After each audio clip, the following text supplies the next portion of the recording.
মিঠাছ কিচেনলৈ সকলোকে স্বাগতম আৰু অভিনন্দন। আজি মই বনাবলৈ লৈছোঁ মিহলি চানা। তাৰ বাবে লৈছোঁ চিৰা, বাদাম, নৰসিংহ, কিচমিচ, পাপৰ, কাজু, শুকান জলকীয়া, ডাব নাৰিকল।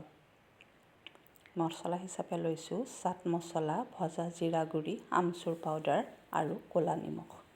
এতিয়া মই তেল গৰম হোৱাৰ পিছত এটা এটাকৈ সামগ্ৰীখিনি ভাজি ল'ম। প্ৰথমে মই ভাজিছোঁ ডাব নাৰিকলখিনি। এইখিনি ভাজি হৈ যোৱাৰ পিছত কাজুখিনি ভাজি লৈছোঁ।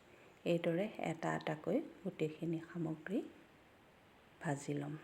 এতিয়া বাদাম, কিচমিচ,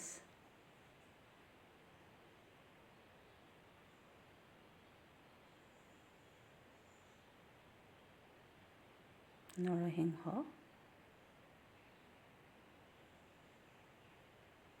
চিৰা, পাপৰ ভাজি ল'লোঁ। শুকান জলকীয়াটো ভাজি ল'লোঁ, সেইটো ভিডিঅ'টোত দেখাবলৈ নহ'ল। এতিয়া পাপৰখিনি সৰু সৰুকৈ ভাঙি ল'ম। এতিয়া ইয়াত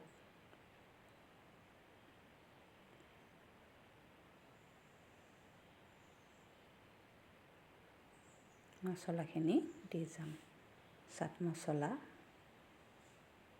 ভজা জিৰা গুড়ি, ক'লা নিমখ,